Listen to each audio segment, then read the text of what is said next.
Now turn to section 1. You'll hear a telephone conversation. Now you have some time to look at questions 1 to 6.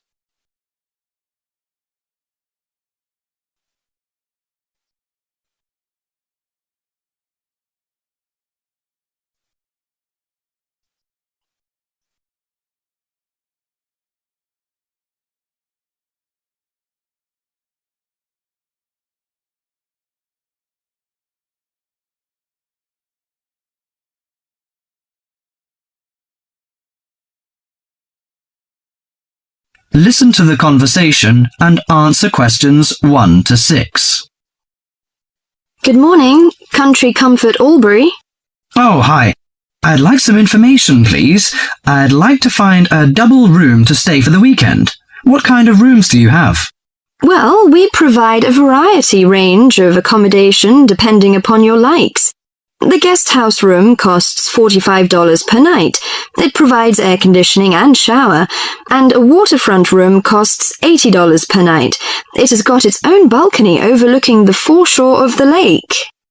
We've got a kid. How do you charge for children? Extra bedding is available if you require that. If the kid is aged 12 and below, the cost is $10 per night for the guest house room and $15 for the waterfront room. Do you have a swimming pool, tennis court, or something like that? Yes, we've got a swimming pool, which is free for all the guests. But the tennis court charges $8 each hour, including the rent of rackets. How about other facilities? We provide free off-street car parking and internet access. We also installed in-house movies, but that costs $4 per hour. Oh, we don't think we need that. Because of the kid, you know. We don't want him to see movies on the weekend. Well, we also offer ironing equipment in the room. That's useful, I think. Before listening to the rest of the conversation, you have some time to go through the questions 7 to 10.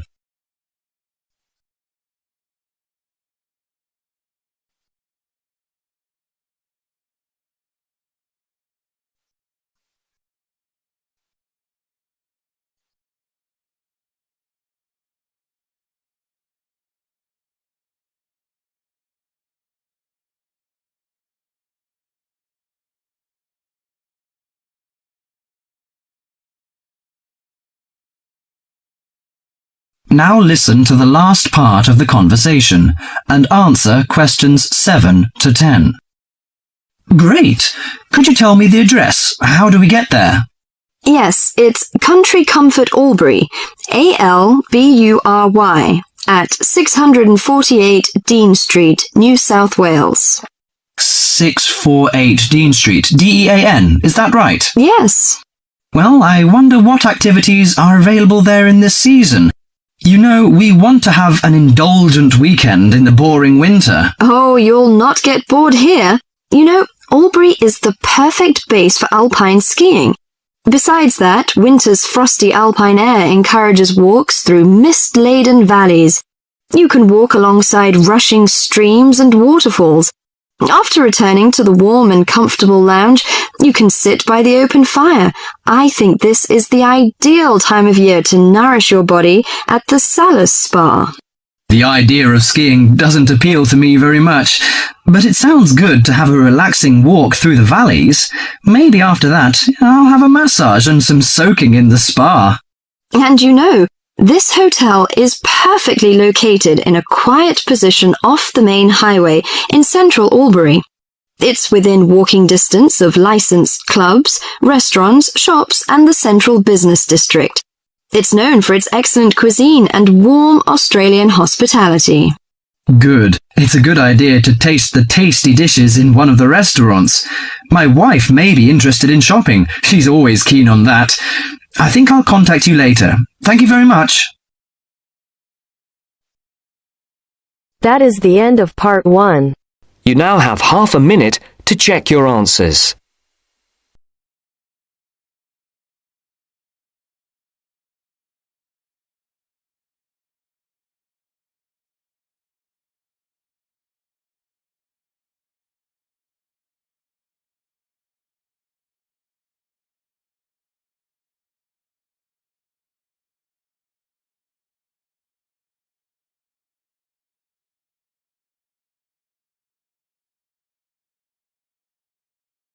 Now turns to part 2. Part 2. You will hear an extract from a radio program for people who live abroad. Listen and answer questions 11 to 17.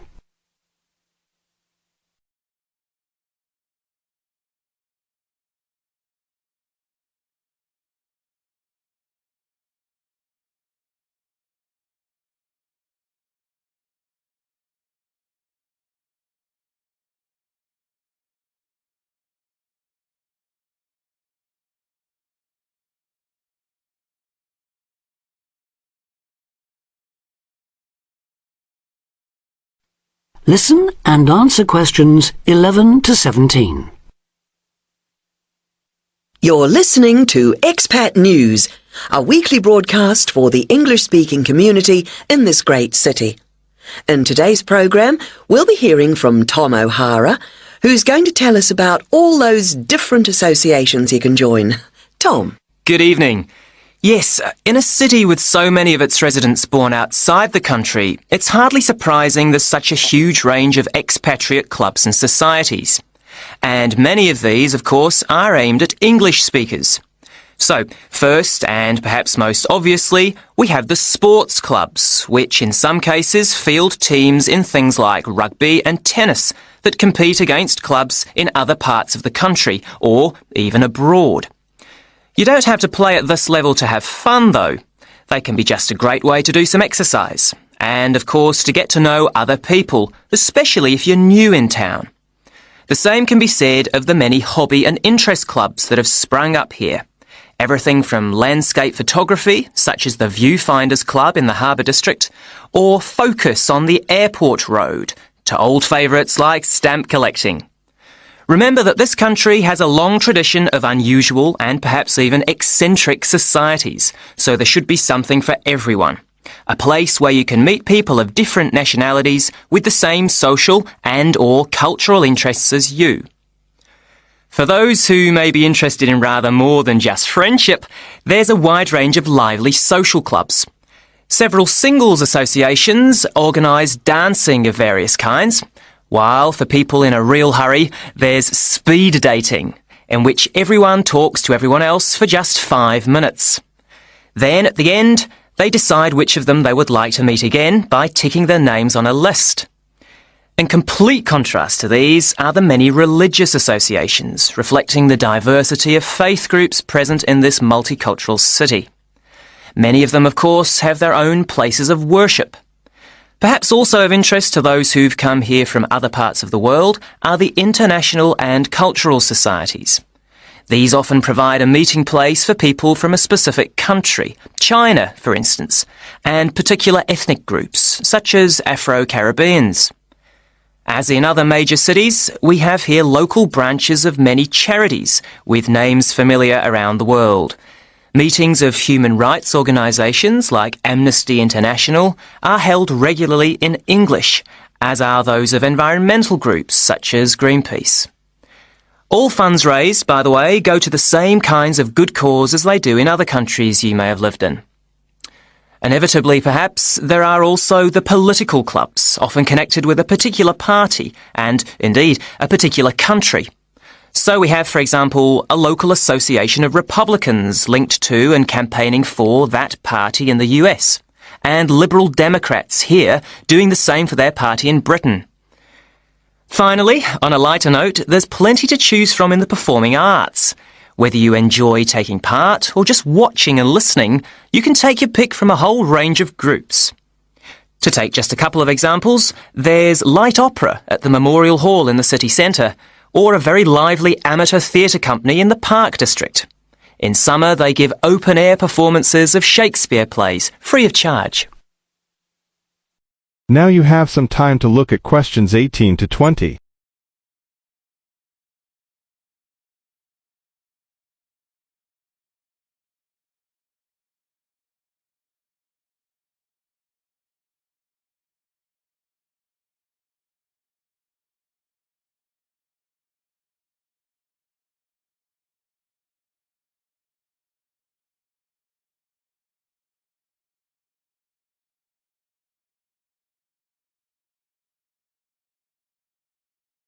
Now answer questions 18 to 20. I should mention at this point that clearly some districts have a higher concentration of English-speaking clubs than others, and that certain parts of town tend to specialise in particular activities. An obvious example would be the number of water sports clubs down near the river. Whatever the number though, they usually have one thing in common. With the exception of a few associations linked to particular countries and supported by their embassies here, in the vast majority of cases, it is the individual members who fund them, so an entry fee or a subscription will be charged. You may be used to council-subsidised sports centres and the like in your home country, but I'm afraid that's not the case here. Assuming you can afford it then, you can be fairly sure that somewhere out there you'll find a club that caters for your own particular fascination. If it's very important to you and you intend to spend a lot of time on it, it might even determine which district of the city you decide to live in. In the unlikely event that you really can't find such a club, the solution is to try to persuade friends and anyone else you meet of the need for one. You could also use the local small ads on the internet to suggest the idea. You'll be amazed at just how many people share even the strangest interest. Then you can start your own. That is the end of part 2. You now have half a minute to check your answers.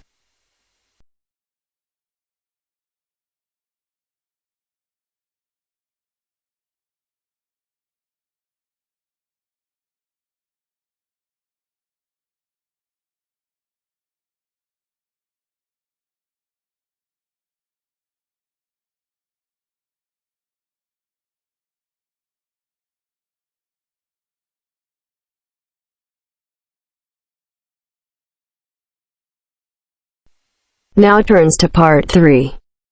Part 3. You will hear a tutor giving advice to a student. First, you have some time to look at questions 21 to 28.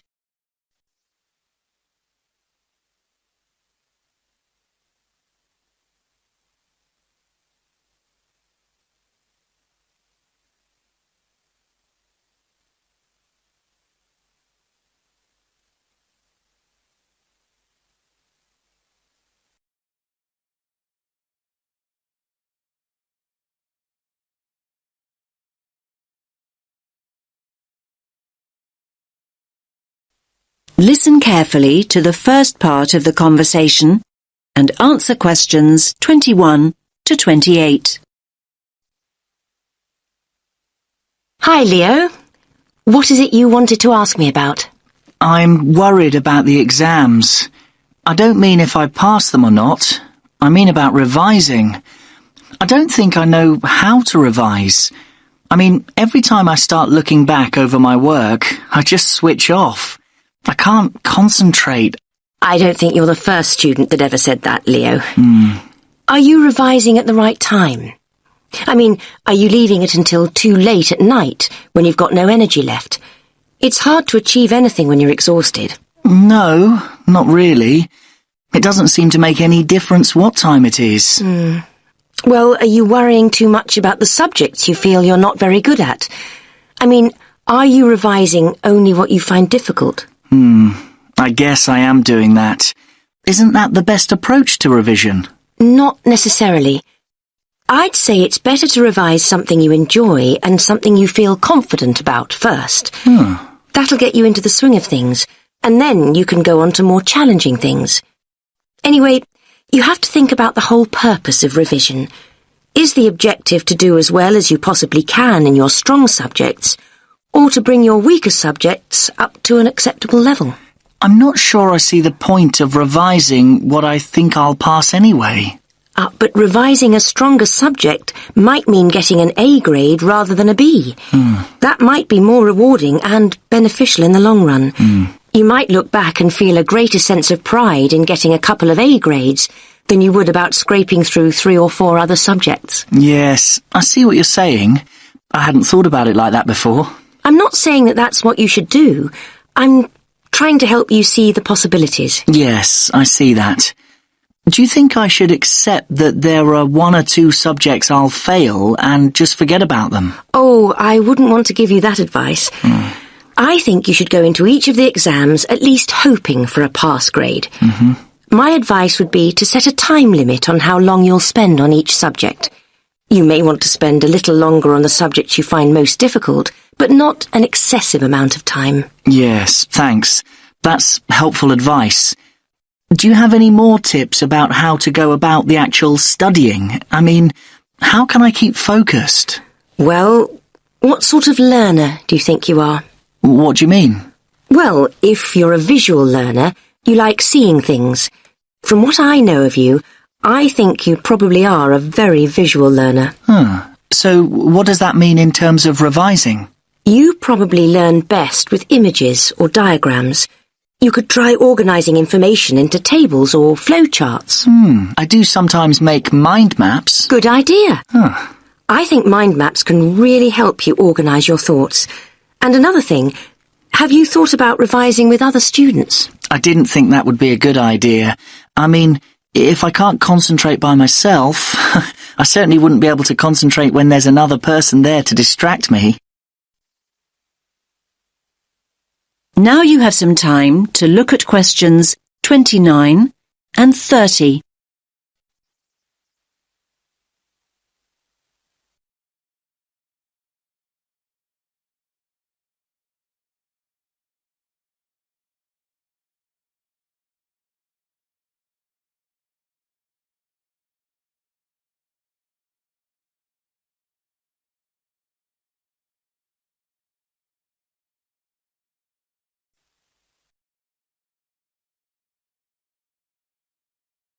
Now listen to the rest of the conversation and answer questions 29 and 30.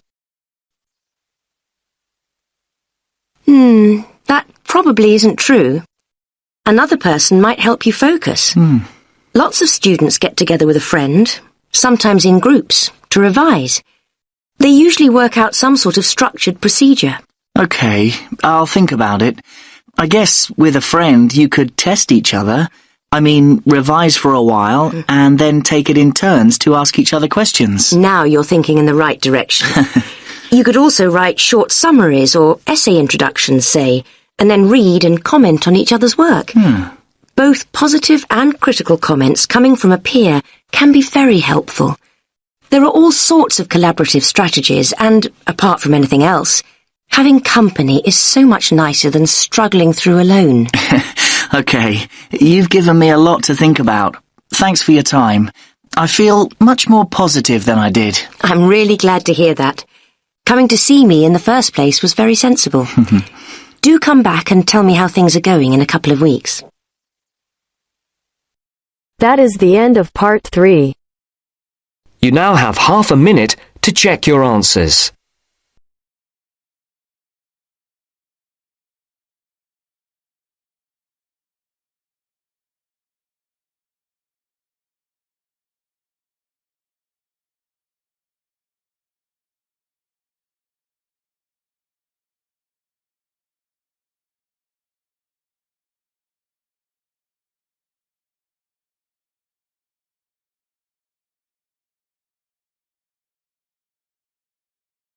Now turns to part 4. Part 4. You are going to hear a talk about the English policeman. As you listen, complete the notes below. First, you have some time to look at questions 31 to 40.